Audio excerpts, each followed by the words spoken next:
physician in the middle of the night came to my room. He said, "Are you aware of how sick you are?" And I said, "Yes." They call it a lot of different things. Death with dignity, doctor-assisted death, medical aid in dying. He was very politely asking me if I wanted to die, and he would have made it happen. This is an issue that's about making the medical professional more comfortable with killing people. There's no killing going on. It's a request of a patient to take his or her life by their own doctor. Well, it's a murder on request. It's a suicide with help. She said, "I want the pills. Give me the pills." It's the ultimate help. The ultimate help. Yeah. Some doctors have had enough. Instead of addressing his depression, she gave him the means to kill himself. My job as a doctor is to alleviate their suffering. It's not to be a vending machine when they make a good, rational argument that they'd be better off dead. But this is very different from a suicide in terms of this is a rational act by a person who's dying to control the timing and manner of their death. But the laws keep expanding. Will this also apply to patients with psychiatric disorders? Will this also apply to patients with Alzheimer's disease? Will this apply to babies? Will this apply to children? I've traveled across oceans and continents to see if this debate is really about compassion. A family who's looking at a frail elderly person and saying, you know, why don't you just do assisted suicide and save us all the time? Does that happen? Yes, it happens. Is it really about freedom? I said, "It's my mom. Don't take her away." About dignity? They just killed my mother.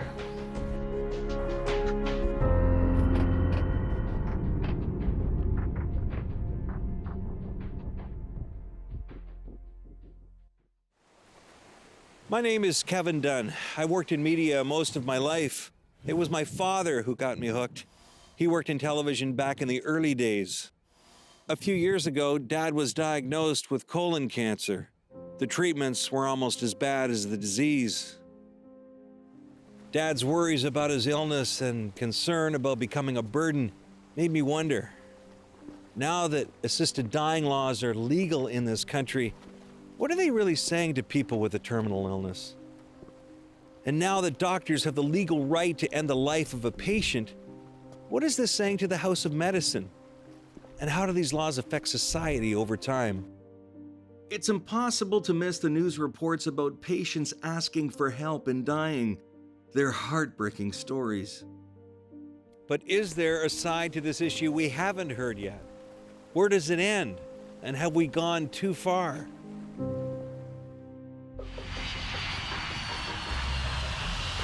My 50,000-kilometer journey begins in the remote village of St. Anthony on the island of Newfoundland to meet Sheila Lewis and her daughter Candace. Hi there, how are you?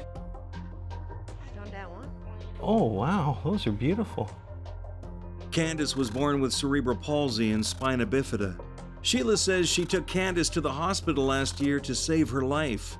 The doctors pretty much told her to abandon hope, but Sheila wasn't about to abandon her daughter.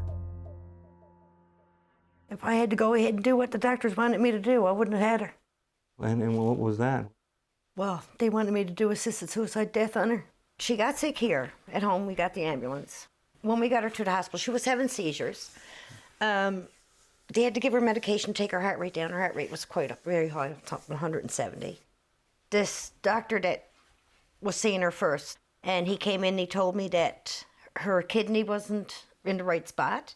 He told me the lower parts of her lungs had collapsed, so they admitted her.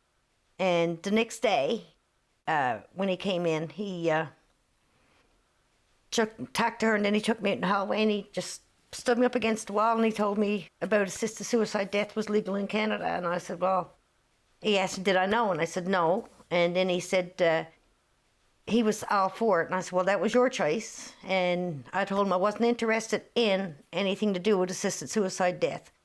And he told me, he said, I was being selfish. So I more or less walked away from her. She heard everything. Yeah. And this is your story. Yeah. You said a couple of things on the news story. I remember they said, did you want to die? And what did you say? I don't. You don't. And yet they were talking to you about dying. Yeah. Yeah. Do you think that's good thing for a doctor or bad? Bad. Yeah. Why? I don't know. I don't want to. Like, not once did she ever say to them, I want to end my life. Not once. And this doctor that came in and next day after he told me about the assisted suicide death and stuck his face down in hers and said, do you know how sick you are? And I'm just like, and when I got his eyes contact, I went my eyes like that to get out in the hallway, and I told him, I said, don't you ever pull something like that again. They had us told me that she was dying. I believed them. They were the doctors, and she was so sick, so. But I told her if she wanted to go, it was good. She could go. But she didn't, oh, honey. But she didn't want me to be alone. Don't cry. It's all done now, it's over. Yeah. We just don't want it to happen to anybody else, hey? No. Don't want another family to go through this.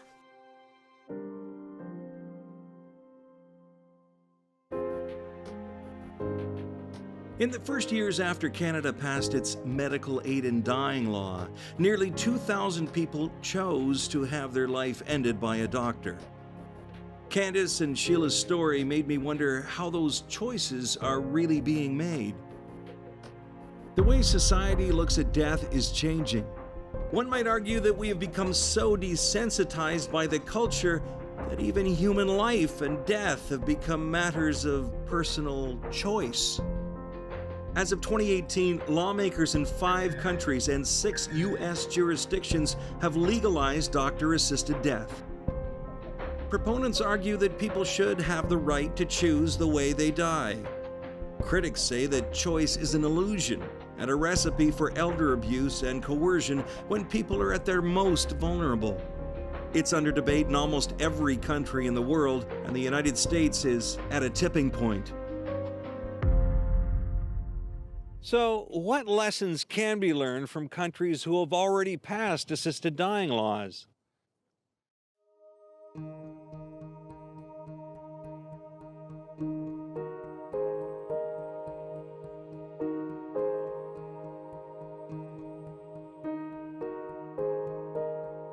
So we're here in Amsterdam, in the beautiful Netherlands. Some people call it the most liberalized country in the world.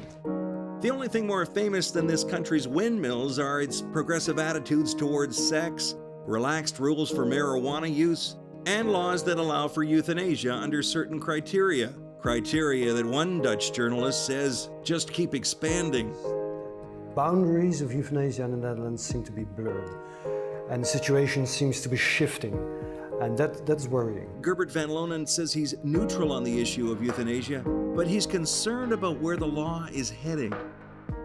We are discussing, just to mention a couple of issues, euthanasia for children, euthanasia for patients with an advanced stage of Alzheimer's disease, physician-assisted suicide for psychiatric patients, assisted suicide for people who are not ill but who are weary of life, who have the feeling that their lives are completed. Who's telling the other side of the story? I'm afraid no one. Robert Schurig is a family physician. When we interviewed him, he was serving as CEO for the NVVE, or the Voluntary End of Life Society, whose website asks, do you have a death wish? What you have to understand that in the Netherlands, we're very liberal, and we think it's your life, you have to decide upon your own life.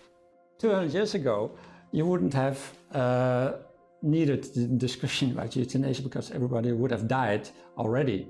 It's true, people died earlier centuries ago, but euthanasia isn't a new idea. The original Hippocratic Oath, written more than 2,000 years ago, specifically forbids doctors from administering poison even when asked to do so. And in the Netherlands, they've been talking about euthanasia for nearly 50 years. We had one member of High Court who said, well, whenever someone reaches a certain age, they should have a last will pill available to take their own life. In 1991, Dr. Bedouin Shabbat made history by giving a lethal dose of medicine to a patient who wasn't suffering any terminal medical condition. Many know you as the pioneer, if you will, of euthanasia here in the Netherlands. Does that title strike you strange? I've got used to that, and in fact, in 1991, this was an exceptional thing to do, as there was no law in sight. And what was the verdict in the end? Guilty without punishment, which is very special for your country, I guess, because if you're guilty, you should be punished. So the law was clearly being broken, but public sentiment was clearly shifting. Have you had people come to ask you for euthanasia? Yes. Have you performed euthanasia? Yes. Robert Jonquier admits that the reason people are choosing to die is changing. When we started in the Netherlands, our law, our euthanasia practice and our law, 85 to 90% of the cases were terminal physical situations. We have developed the last 15 years a situation where it became more and more clear that it was not about termination of terminal illness, but it was termination of suffering, and you can suffer of many things.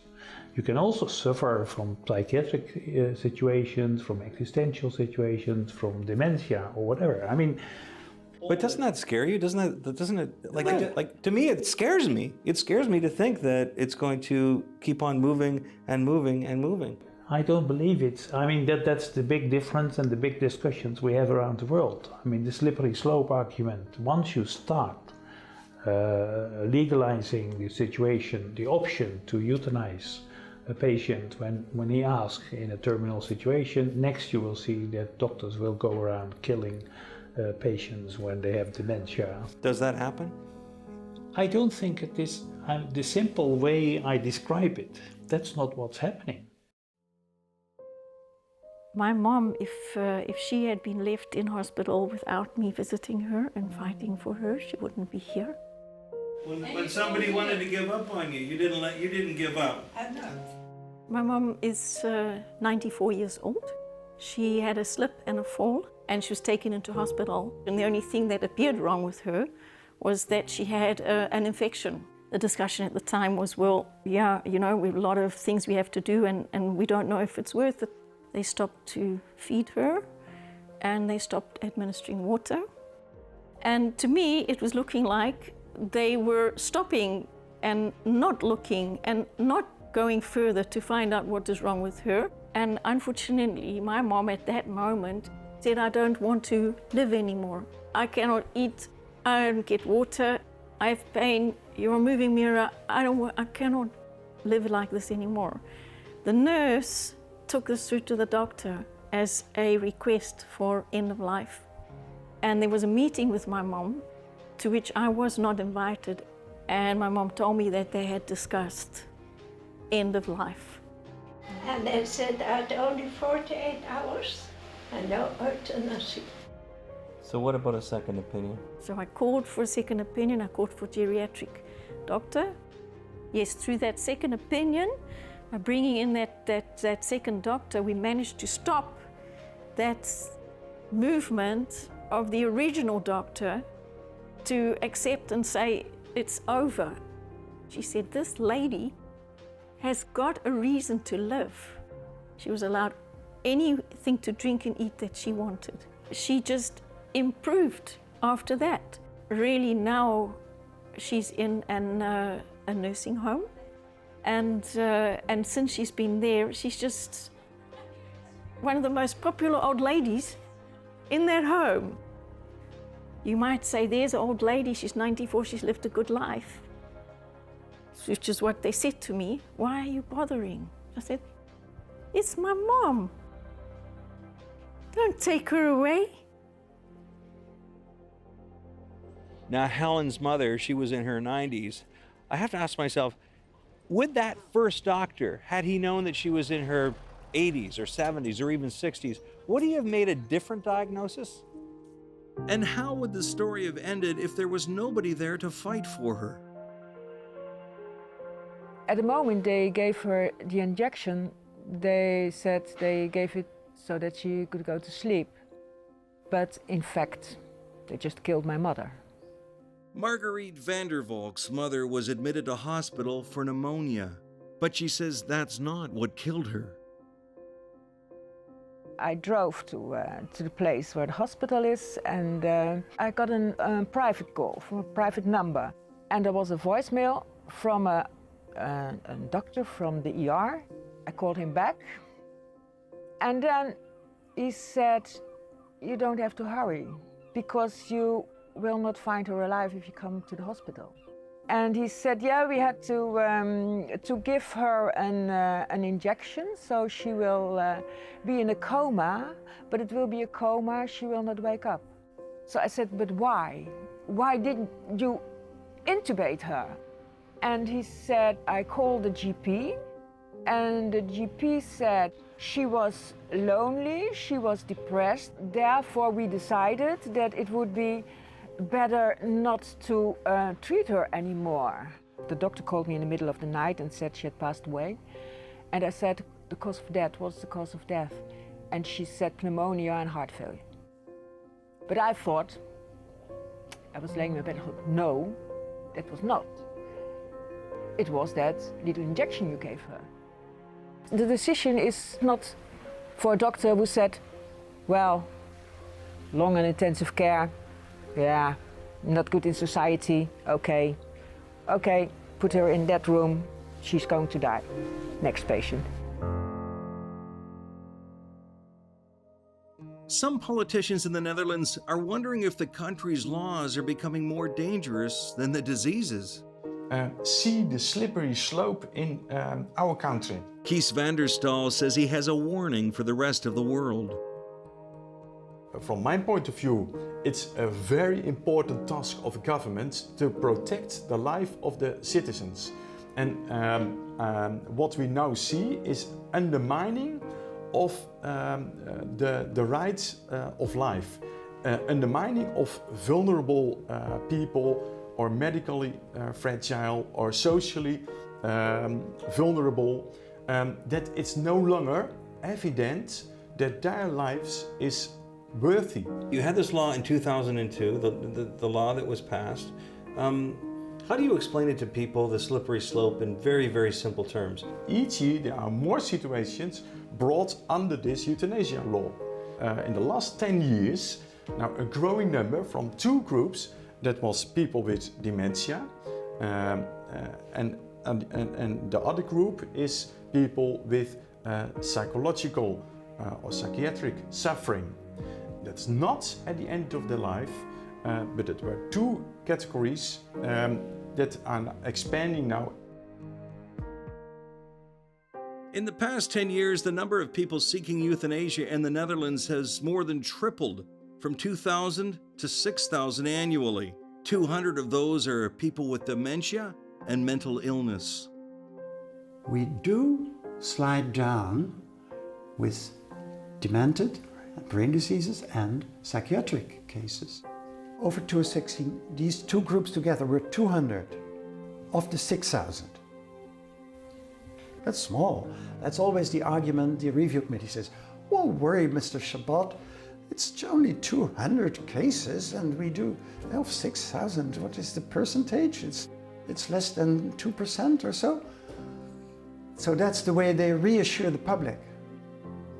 But I say, well, it may be only 1 or 2%, but look at the steep rise in 7 years.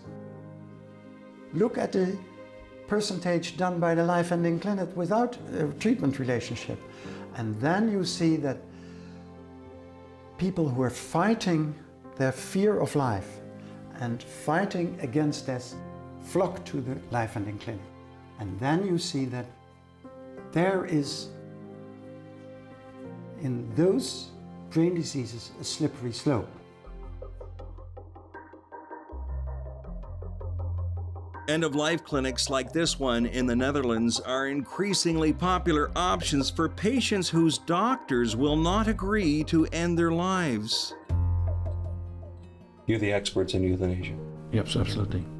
We are a second chance for a person that is not having the possibility to have his euthanasia wish honored by the own GP in particular.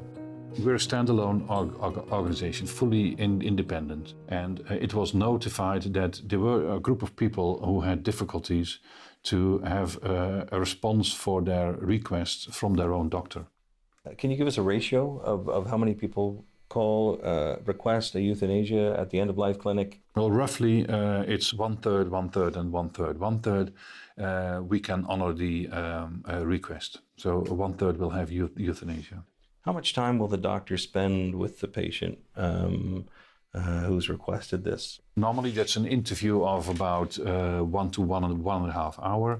And on average, 4 or 5 of these interviews are being done before they end up in the conclusion that they will provide euthanasia. How does the end-of-life clinic deal with psychiatric patients? That's a rather complex matter. And that means that it can take us 12, 15 visits and meetings before we come to a conclusion. Another reason that I'd like to give is a person with dementia. He was really very well prepared for the moment that he said, there is a moment that I will lose my capabilities of thinking, understanding what is happening, speaking. And before that moment is there, for then it will be irreversible and I will not be able to express my opinion. Before that moment, I want to die, which is the situation with dementia. So the fear what is to come? That's in particular in dementia is that situation. Yeah. Is it fair to say then autonomy, self-determination rules the day? Absolutely. Absolutely. It's the ultimate help. The ultimate help. Yeah. Oversight is a big concern in the Netherlands. In 2016, the media reported that a doctor was charged after euthanizing a patient who had to be physically restrained by the family. The patient had said they wanted to be euthanized in case of dementia, but physically fought back when the doctor was giving the lethal injection. My simple answer is that is a crime. That is just a criminal act by a medical professional. Because she said, I don't want it, and he still did it. That's murder. Simple as that. Just 10 seconds before I put the injection in, I say, look in the eyes, and I say, is this what you really want? And if you say, I'm hesitating, I stop immediately. And maybe after 5 minutes you say, yeah, I mean, that's the kind of thing which is happening. And if the patient has written down whatever, if you orally say no, then no is the answer.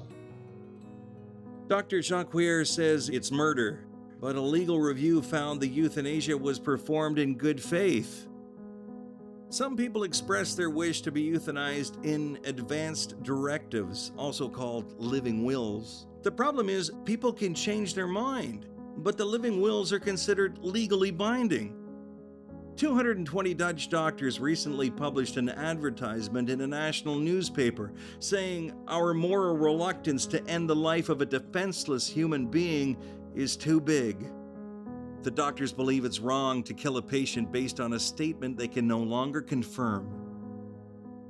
Rob Bruntink is a journalist covering palliative care in the Netherlands. He says what terminal patients are looking for is comfort and compassion, not a way to kill themselves. They have this written will or advance directive about euthanasia, but when it comes to a certain point, their wishes to have this euthanasia doesn't exist anymore when they feel the care and the attention and love and warmth that people can give to a patient in a hospice. He says euthanasia is increasingly becoming a catch-all solution for problems society would rather not tackle. Because you have to talk about all those things like difficult stuff, hope, suffering, a lot of nasty symptoms. Euthanasia is kind of a clean subject. Well, you suffer, well, we can end it. Well, cool, let's do it. So I guess that's one of the reasons why we talk a lot about euthanasia and almost nothing about palliative care in general. But despite the concerns, euthanasia is becoming more popular and more accepted in the Netherlands. And there's no better proof of that than the annual Week of Euthanasia, organized by the NVVE, Voluntary End of Life Society. Euthanasia Week held a symposium specifically for people under 40 years old. Why is it important to get the young people involved in this debate? Because young people have, in several ways, to deal with end of life. Their grandfather, grandmother sometimes passes away, so they have questions about euthanasia or assisted dying. We don't promote people to take everything into their own hands.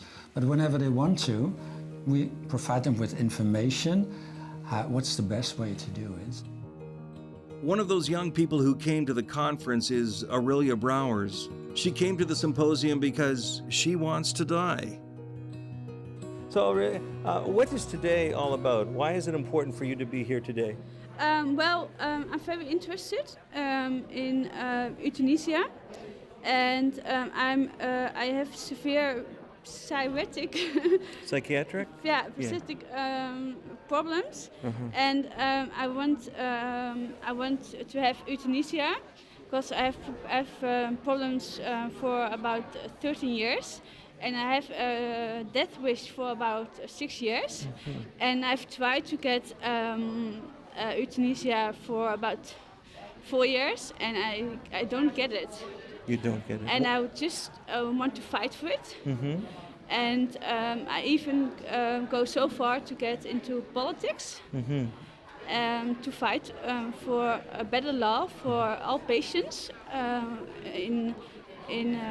for all psychiatric patients, to get a better chance to get euthanasia if they are not treatable anymore. We've just met, we've connected, you and me, we've connected. Yeah. And you seem happy, smiling. But that's the problem with psychiatric patients. Yeah. Most of them seem happy. Yes. And so most people, most doctors, they think, oh, they look happy. So we don't give them euthanasia, but you don't know what happens when they got home. Right. Then maybe when I go home, I go to the bathroom, I get a knife, and I cut myself. And what if tomorrow they said, we're going to give you as much support as you need, and we found a cure, we've found something. Would you change your mind? I don't think there's any cure for me left. So no hope. No, I don't believe there is any. I have to ask the question, who has failed her? Has the healthcare system failed her? I can't help but think of her and just see how beautiful she is. I want to give you a big hug. You may. Oh, can I? Okay, good. Because,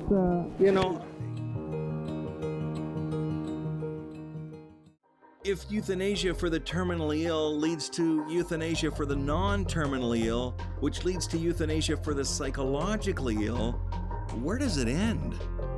How about euthanasia for people who are simply tired of being alive?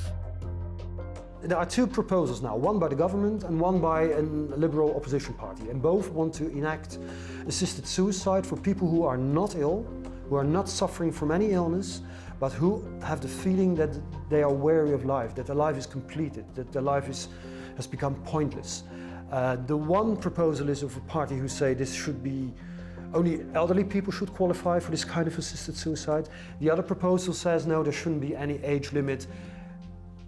An 18-year-old girl or boy should also qualify for assisted suicide if he or she believes that their lives are pointless. In the Netherlands, they call it the completed life. The discussion about completed life is about relatively healthy older people who are just tired of life. Dr. Els van Wijngaarden is a postdoctoral researcher in the Netherlands. She's a neutral investigator who has written a book called Ready to Give Up on Life. It's a different discussion because it's not about medical grounds anymore. Many of the people she interviewed for her book wanted a better life, but had given up hope of it ever happening. A lot of people talked about For example, the pain of not mattering anymore, not being needed anymore, feeling redundant, being a burden to other people. The study found that the participants' wish to die had to do with everyday realities such as fear, sadness, loneliness, and depression. There was a strong desire to feel valued and appreciated. We asked euthanasia advocates who would qualify for the completed life under this proposed law. People who are wary of life might have some problems with hearing or seeing, but they don't qualify for the medical diagnosis involved in the euthanasia law. We noticed that these elderly people who were wary of life didn't get their wish to have euthanasia granted with the physicians, only when they had severe complaints together with growing old, like a lot of pain with joints, etc., and incontinence.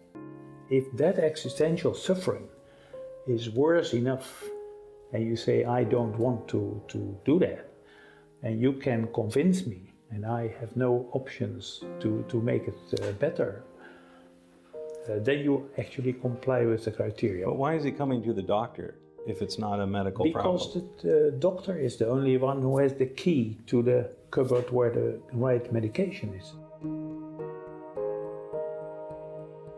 It's not a completed life. It means it's uncompleted life. Their life is not completed. Yeah. And that's the problem. And I don't know how to make a new law for these people. I'm very afraid what it will mean for people, for elderly people. Because when we should have such kind of law, all people are thinking, well, when this is possible, what does it say about my life, the worth of my life? It would be terrible.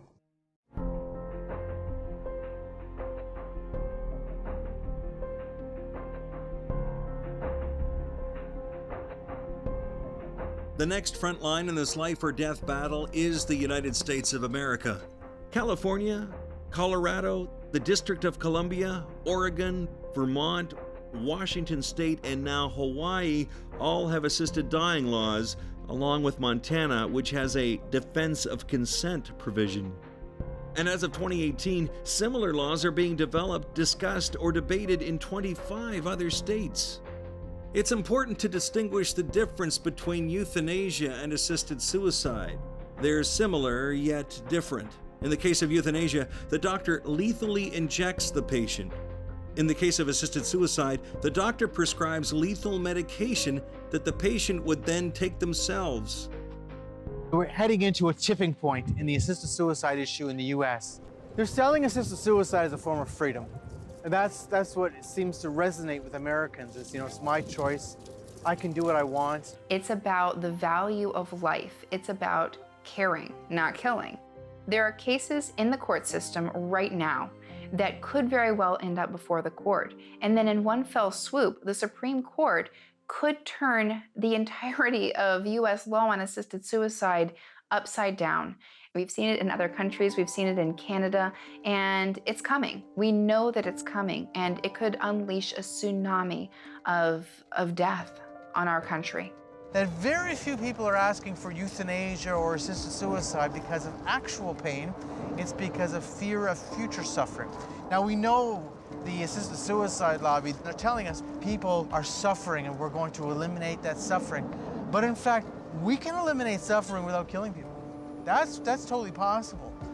The reality is this is about giving doctors the right and law to be involved with causing your death when you're at the lowest time of your life, when you actually need good supports, not lethal drugs.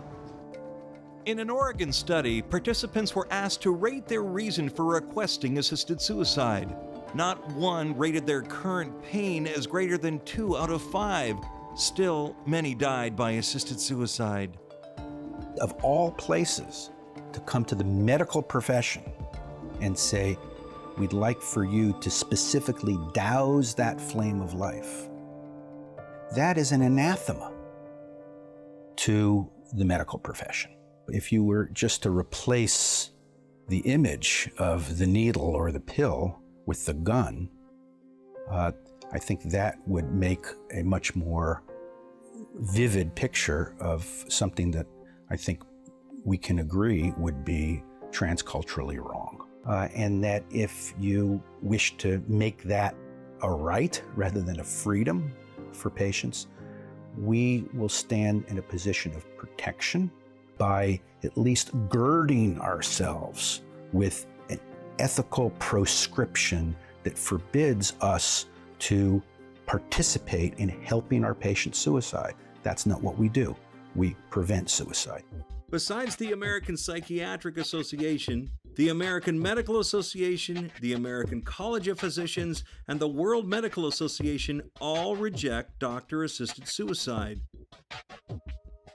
This is an issue that's about making the medical professional more comfortable with killing people. And I've heard testimony in legislatures where our politicians, the people sponsoring and supporting these bills, will say words to the effect of, well, doctors will have to be trained, to do this. Doctors will have to become comfortable with, doing assisted suicide. Would you ever suggest suicide to any of your patients? Well, that's my concern, is that physicians will come to approach this as a suggested treatment option. The potential for someone to persuade or to encourage or to guide someone in the particular choice certainly is there, and it could be done. The most common reason people with paralysis die are from wounds, meaning a pressure sore. I've been paralyzed for 40 plus years now, and I have only had one wound, and that was in 2010. And it was a massive wound that was life-threatening. Physician in the middle of the night came to my room. He said, "Are you aware of how sick you are?" And I said, "Yes." And the physician went down a laundry list of things that could happen. That I would most likely go bankrupt because this wound would take up to 2 years to heal. I may never sit up again. That the odds of healthcare covering all the costs that I would be incurred were remote. That I may never work again, I may never sit again. But at the end of this cavalcade, at the middle of the night, he said, the decision to take life-saving antibiotics are yours and yours alone. I can make you comfortable if you decide to forego those life-saving antibiotics. He was very politely asking me if I wanted to die, and he would have made it happen. If I were a 50-year-old dentist that came to the same hospital and needed 5 operations on my hip and limb lengthening because my femur is shattered, would not be offered that same opportunity. And I remember that next day, I called my siblings. I said help for the first time. And I had them write PhD on my chart. That was all because I was afraid. Welcome to Death with Dignity. I've never been welcomed to Death with Dignity before. When I visited Death with Dignity, the organization was recognizing 20 years of the laws passing in Oregon. We're the organization that really works to get the law passed in other states. We work with lobbyists and legislators and governors to get laws passed, kind of the political process, the behind-the-scenes process. And what is Death with Dignity? Death with Dignity is a policy that's defined in law. And what it does is it takes a medical standard of care for what a physician or pharmacist should do if a patient requests a hastened death. When I looked through your report from 2016, the Oregon Death with Dignity Act, Data Summary 2016, one of the underlying conditions was diabetes, and to me that kind of jumped out of the page of me. It said, some with diabetes access this law, and we have thousands and thousands of people who live with that condition and would die without their insulin. So that's very rarely used. It's not one of the top, right? But is it used? It has been used, definitely. It has been used for diabetes. But the fact is that for those cases, you and I have not evaluated that patient, but we don't know what else was going on with the patient. We don't know if there were coexisting disorders. So it's on the doctor then? It's on the doctor, right. That's a lot of responsibility to put on the doctor. And we want that. We want, if a physician is going to prescribe, we want them to have a great deal of responsibility.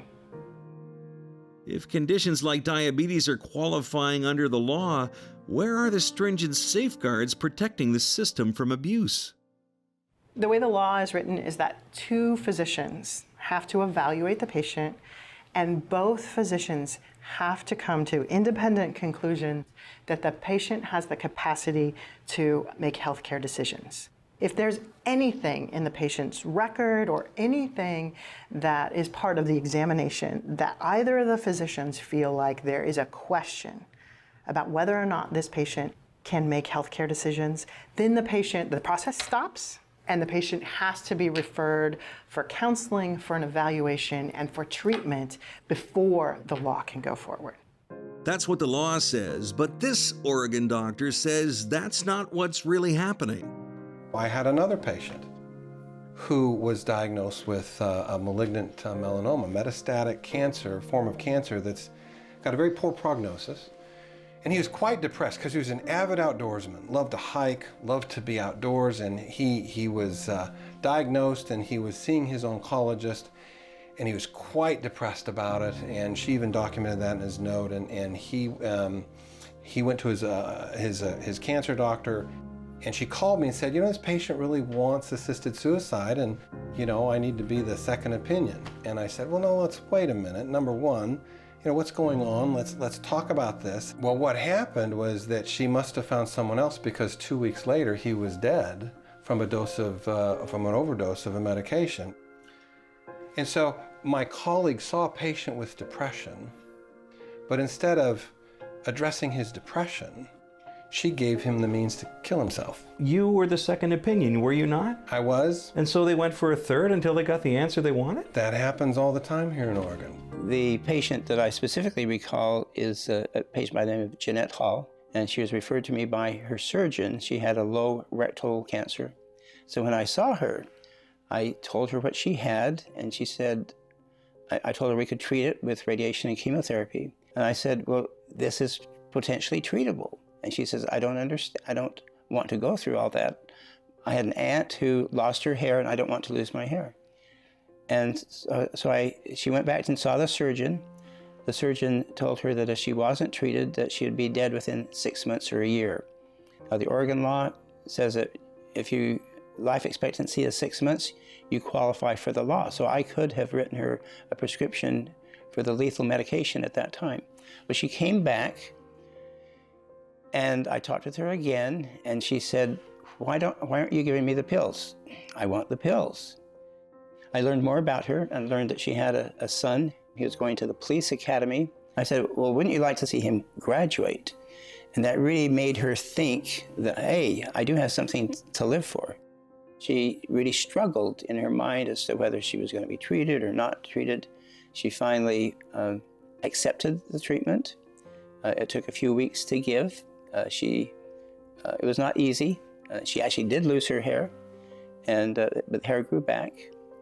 And she was able to attend her son's graduation from the police academy. 5 years later, my wife and I were at a restaurant, and she was there with a friend, and she came over and she said, Dr. Stevens, you saved my life. If I had gone to a doctor that believed in assisted suicide, I would not be here. I'd be dead. It's the King's English. The euphemisms driving this debate are the so-called choice in dying, options at the end of life, so-called death with dignity. So my wife that died 3.5 years ago of a metastatic leiomyosarcoma of the uterus, we were blessed with 5.5 years of life once the diagnosis of metastatic cancer had been made, which was about 4 times what had been predicted. And I treasure every moment that we had. Well, if taking a massive overdose of medication to kill yourself is dignified, then what does it say for the majority of people who die naturally, like my wife did 3.5 years ago, at home, peacefully, with family surrounding her? But she didn't take an overdose, so that's not dignified?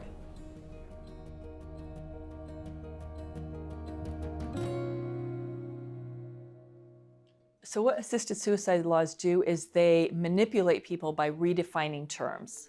Alexandra Snyder is a lawyer fighting against the expansion of assisted dying laws. You can phrase it aid in dying, you can call it assisted dying, you can call it whatever you want. The fact is, it encourages people who are vulnerable to kill themselves. Language is vitally important in this debate. You know, whether we're talking about assisted suicide or death with dignity, you know, think about the difference between those two phrases. One of them sounds bad, and when you ask a polling question saying assisted suicide, you get one result. When you ask that question with the phrase death with dignity, of course everyone wants dignity, it's a positive phrase. My job as a doctor is to alleviate their suffering. It's not to be a vending machine when they make a good, rational argument that they'd be better off dead. It's like being a lawyer for the defense and the lawyer for the prosecution in the same courtroom. Am I arguing for the health and well-being to extend life as long as is reasonable? Or am I advocating for their early demise because after all, they're gonna die anyhow? And then, by the way, if you don't think that's a conflict of interest, I'm also the judge to decide which argument's the best. And if you're not bothered by that, I'm also the executioner. There are about 200 doctors in the state of Oregon who believe they can keep all that conflict of interest straight. It's a delusion. If society is going to do this, if they believe that situational killing is the right answer for some illnesses, diseases, some points in life, then it should be someone outside of the house of medicine to avoid that inherent conflict of interest. Because after all, up until recently, there is no crystal ball reading course in medical school. And I say up until recently because for the first time in my university, in my department, some of my colleagues were teaching young doctors in training how they go about ending their patients' lives. How important is language in this debate? Language is a critical factor here. And as I think a famous person once said, all social engineering is preceded by verbal engineering. So if you can change the words, you can change how people think about it. But it's important to understand what assisted suicide is. Assisted suicide is the direct and intentional ordering of the death by a lethal overdose by a provider, physician. And it's self-ingestion of this lethal medicine, which is a suicide. Well, a typical suicide, if you think about it, is a violent, irrational act. And what death with dignity does is it adds a dignity to the process, it adds the physicians to the process, but this is very different from a suicide in terms of this is a rational act by a person who's dying to control the timing and manner of their death. So these laws are a recipe for elder abuse. Let's say that person had a moment where they thought, I just want to have it here just in case. It would make me feel more comfortable to have this aid in dying drug in my home in case I want to take it. And then they change their mind and they say, no, I don't want to take it. Or what if their diagnosis is not accurate and they say, wow, I just got a new lease on life. That drug is still in their home. Somebody who, again, has perhaps financial motives or other nefarious motives can conceivably force that person to ingest those drugs, resulting in their death, and there would be no investigation. The presumption would be that person chose to kill themselves, was successful in doing so, case closed.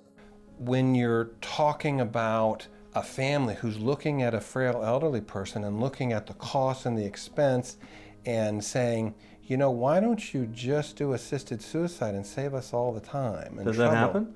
Yes, it happens.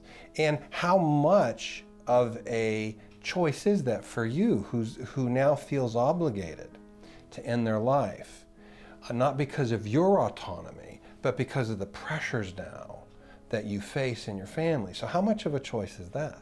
That's just a microcosm of the coercion that can take place here. You know, you have coercion from family members, coercion from a facility that perhaps wants to free up a bed, coercion from a health insurance company that doesn't want to keep paying for your cancer medication or whatever it may be. So if you're terminally ill, if you're disabled, if you're even temporarily incapacitated, you're no longer considered part of the human community, and your life is now expendable. And it's a purely material, purely fiscal consideration. And that is not how we ought to be viewing human beings. I've traveled 50,000 kilometers and talked to dozens of people on both sides of the issue. But the story doesn't end there. Remember Aurelia, the 29-year-old woman I met in Holland who wanted to be euthanized due to psychological illness? We maintained our correspondence even after I returned to Canada. In December this year, last year, I got news that my euthanasia request was approved. So it was approved. Yes. Today I got, I can tell you, I got from my pharmacist. I need to anti-vomit medication, and I got them today. I don't think you can see them very well, I think. And what is it, did you say? It's a medication so I don't vomit during the euthanasia. Yeah. And when I got them, I started crying. Yeah. So because now that is also part of my, because I'm also mourning. Yeah. Because I don't choose to die, I choose to end suffering, and I choose because I know what, if I don't go on with euthanasia, then I know what the other option will be. I don't pretend to know what Aurelia is going through, but for me, I pleaded with her to change her mind, to continue to seek help, to use the same coping mechanism she's used to continue living, that there's always hope, that the world is a better place with her in it. This would be the last time I spoke with Aurelia.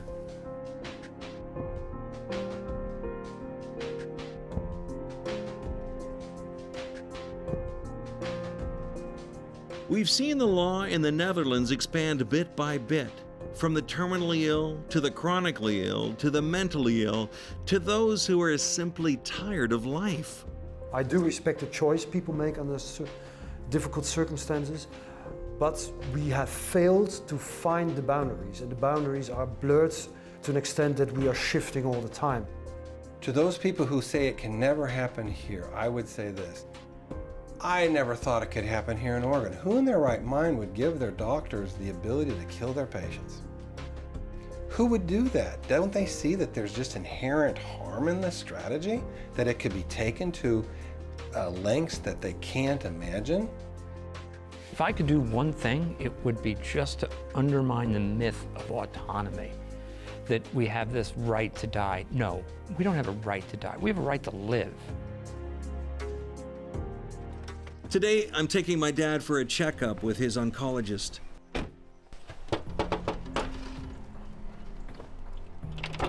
Hey, Daddy-o, how are you? Pretty good, thanks. Good. Ready for your checkup? One day at a time, that's what I say, yeah. It's been 3.5 years now since his diagnosis, and Dad is pretty much cancer-free. If fear of suffering or becoming a burden are the reasons people lose hope, it's up to each of us to become the reason for somebody's tomorrow.